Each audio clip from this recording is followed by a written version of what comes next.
يوم لا ينفع مال ولا بنون. أعوذ بالله من الشيطان الرجيم. بسم الله الرحمن الرحيم. لا أقسم بيوم القيامة ولا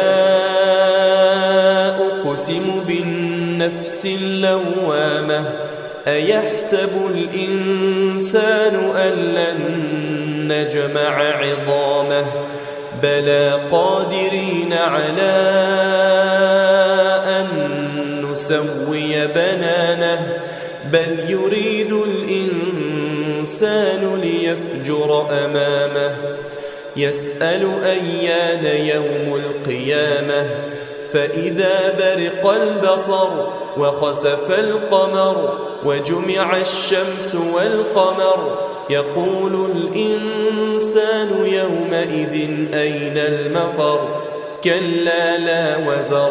إلى ربك يومئذ المستقر ينبأ الإنسان يومئذ بما قدم وأخر بل الإنسان على نفسه بصيرة ولو ألقى معاذيره لا تحرك به لسانك لتعجل به إن علينا جمعه وقرآنه فإذا قرأناه فاتبع قرآنه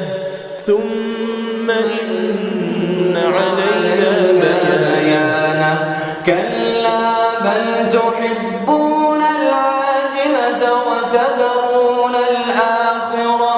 وجوه يومئذ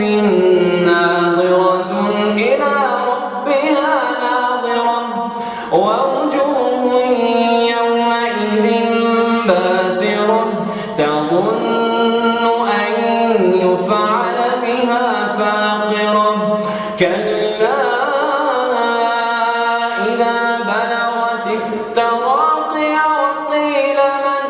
راق وظن أنه الفراق والتفت الساق بالساق إلى ربك يومئذ المساق فلا صدق ولا صلى ولكن كذب وتولى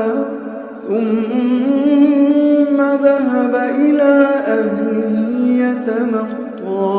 أولى لك فأولى ثم أولى لك فأولى أيحسب الإنسان أن يترك سدى ألم يكن طفة من مني يمنى ثم كان علقة فخلق فسوى فجعل منه الزوجين الذكر والأنثى أليس ذلك بقادر